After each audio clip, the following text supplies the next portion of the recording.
Good day, YouTubers, and thank you for tuning in to today's, well, it seems to be quite a loud video on YouTube, but of course, yes, it's a toy review. And guess what? I'm going to be doing 3 flip-flop toys, and that's something I actually haven't done in a typical flip-flop toy review video for a very long time. And usually, I often tend to do 1, but hey, 2 is also sometimes a very good occasion. And hey, this toy review is so noisy because we've got a long cargo train that's actually pulling straight forward a lot of cargo wagons. Quite a lot of freight, different wagons there. There's no, well actually there's a bit of oil tanker container thingies I guess on the first 2 container wagons. Okay, let's take a look at, basically we've got 2 boring toys and 1 awesome one. I think we're going to take a look at this one here. The Flip-Flop Origami British World Collection. Oh, look at the price tag, £22 man, that's expensive. It's the Wintry Swimming Lesser Blackback Gull Haddock Fishing 12 pack, because obviously they're out to sea. Normally it's like that with many seabirds, they just breed inland next to the coast, and then they just fly back to the ocean during winter time, I think. And that's when they stop breeding. They've got those dirty, burnish, streaky patches on it, because, you know, it's that time of the year, in autumn and winter. And amazingly, let's take what we've got. We've got some haddock. Lovely looking fish. I bet these guys are very, and the train is absolutely noisy here, migratory. These fishies here. And when the oceans get warmer, and this is a very big reminder about climate change and global warming, when these guys feel any temperature induction on the ocean, well then they have to migrate north.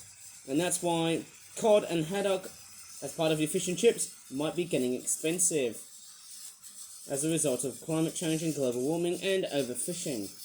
Far too much. Right. Blimey. Straightforward, I'm getting cured over this cough and that sore throat that I just had 2 weeks ago. And I got like a nice yellow eye. Hopefully the warm and sultry weather outside will actually kill off any diseases and whatnot. Okay, let's take a look at the lesser blackback gulls. They're juvenile ones, or first winter ones. Yep, they're actually juveniles, as funny as that sounds. Maybe you can classify them as first winter lesser blackback gulls, because they've just experienced winter. I can't really tell. But they are made to be like this, strange enough. I've just noticed a weird noise. Oh wait, that's the computer noise. That's Windows 10. Sorry about that. Yes, sometimes things don't always go well into plan. But anyways, yeah, these gals, they look very, very nice. Somehow they look very, very good. Yeah, straightforward, it's nice. It's really, really nice. Somehow by the looks of them. There's the other side here. Yeah, I'll tell you what, these guys look fairly, fairly nice, although they're not really well detailed, or well appropriately detailed, because there's a lot of watercolour paint. Sometimes a bit of pencil done, dolled with watercolor pencils, I guess. Sometimes there's a lot of overspraying and stuff, like, there's a bit of a sooty and greasy look into it. It's not too bad, I think. Not too bad indeed. All of them have got names. Here are the adult lesser blackback gulls, and yes, because they are in their wintering plumage, you can see why they often display dirty looking streaked heads. See that? There's the other side here. And that train is absolutely noisy. I could tell it could be doing my head in. And they'll leave that plumage until at least around February or late January. I think that's when they start to remove that colour, that head plumage colour. I think that's when they'll start moving away towards their breeding plumage, which I think is more familiar. And actually, I think the last time I'll be able to see their clear white heads will be around early September, I think. Because, that's what these guys often tend to have, greyish heads during winter. Okay, I'll just straightforward repack these guys and move on to our next water bird, which are the Canadian geese. Strange enough, this is somehow quite a nice day outside. It's excellent. I'll tell you what, the weather is absolutely beautiful. And there's some sort of red sports car, which I don't think you can see on the background. But anyways, let's move on to the next product. And it's this one here, the Flip-Flop Origami British World Collection. Canadian Geese Beach Estuary Swimming 12 pack, cost by about £16.95. Yeah, it's not that very expensive. There's a shell here. What the shell is it doing here? And there's the back of the packaging here. It's not the clearest because the copyright writing is actually at the bottom. It's all been filled up. Like so, it looks like we've got cod. We've also got scallops here. I wonder how boring it is. Do you think the fish are going to be large, or do you think they're going to be quite small? Here it comes. Oh, looks like we've got small fish this time. Out they come. And it looks like we've got some scallops here. I think what's a bit boring about these ones is that they don't have that much detail, apart from the fact that these two brown ones here look very much folded. This one here just looks single folded, hey? Not much detail and whatnot, but let's take a look at the fish. Codfish, that's what they're called. Sort of a very darkish, greyish, sort of greenish colour, like a sort of camouflage-y type green, I guess, like a military style colour, I guess. So that's what they're meant to be like. I think that's, you know, in smaller form, they are very hard to render, but hey, they do look sort of good at the same time. Noticing the faces are a little bit distorted. Anyway, so let's take a look at the geese. Yeah, they look very much the same. That's what I've just seen before. Yeah, very much somehow the same. And that train is actually going to derail. Oh, well, it's gone back up the rails. Oh, no. You can't decapitate my geese, you know. Right, let's move on. The geese are just playing manic traffic, but over at the trains and stuff. Here's another one there. Okay, lovely looking face. And one thing you may have noticed is that the necks do sort of vary, and the heads as well too. That's the sort of thing, like, you know, with things sometimes can go a bit off when you're trying to match the same thing. Obviously that's like that in the Fifth Act toy realm. Obviously there's quite a lot of noise going on here produced by the train. Lots and lots of wagons and stuff over in the background, but strangely enough, yeah, I tell you what, the geese themselves, they're not really that great. They're good, but they're not as good as what I've seen before. In terms of like the pencils and whatnot though. You know, if it was done by watercolour, I would give it the top mark. I'd love it somehow, hey? But anyways, that's them. But let's move on to a much interesting set. And because we're coming up towards Halloween time, blimey, thank God, I can't believe it. We are heading straight up towards Halloween time. We are moving on to something that's quite spooky and scary. Well, it's just the beginning of it. And I think we've just gone recently like, into Halloween stuff because I've seen a lot of Halloween stuff in late August. And it's this. It's the Flip It Origami Halloween 2024. It's got a different artwork. We've got some Hoggo lanterns or Pego lanterns, we're going to call them. They look very interesting pigs. They look basically pumpkins designed after pigs. I don't know why. Maybe it could be a pig-related theme.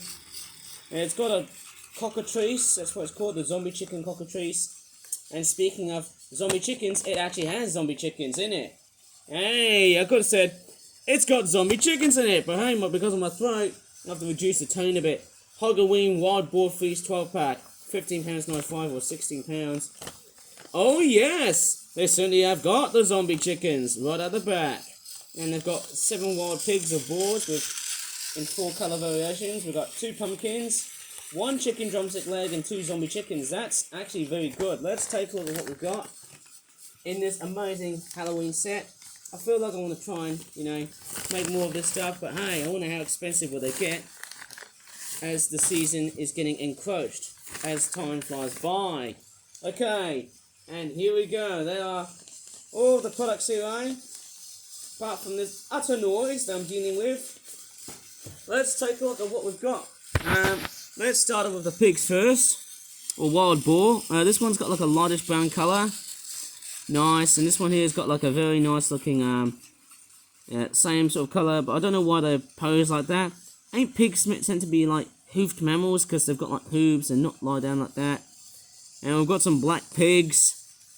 Again, they look more like a domestic pig, or it could be one of those feral hogs from Texas. You know, obviously, it reminds me of that Australian film Razorback, which I haven't really watched yet. And there's two of the other wild boars which look like that. Obviously they haven't got any distinctive tusks and stuff. Look quite nice. It would probably be very perfect if you decapitate one of those and become one of Inosuke's Demon Slayer head. Weird, isn't it? And then there's the other pig. Strange enough, they don't look very expressive. They've got like greyish looking bodies and whatnot though, and it's nice. It's nice that we've got wild boar. Thank goodness they've got red eyes. Thanks for the fact that they're evil. And then you've got a chicken drumstick because hey, you know, it's a domestic cannibalistic livestock sort of poultry thing. And then you've also got pumpkins. The pumpkin is quite regular in design. There's nothing much to it apart from the one that looks a bit affected by watercolour badly. That looks quite good.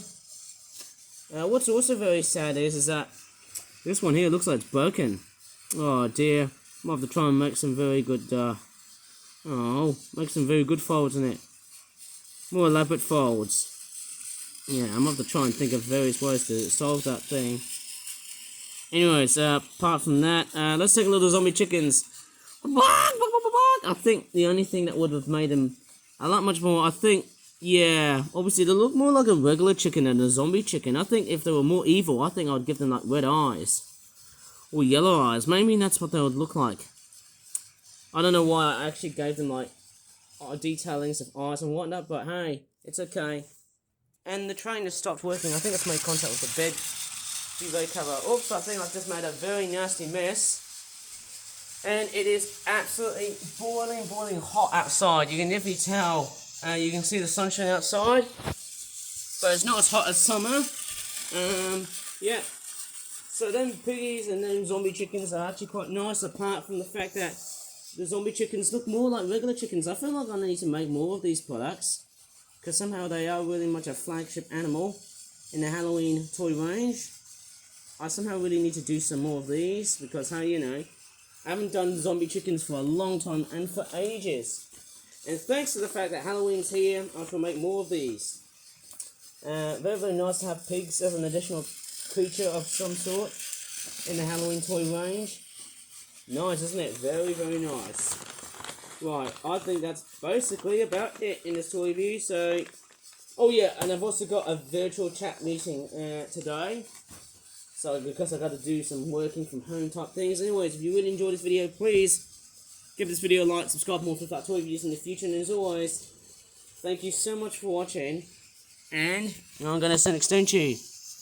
Bye for now.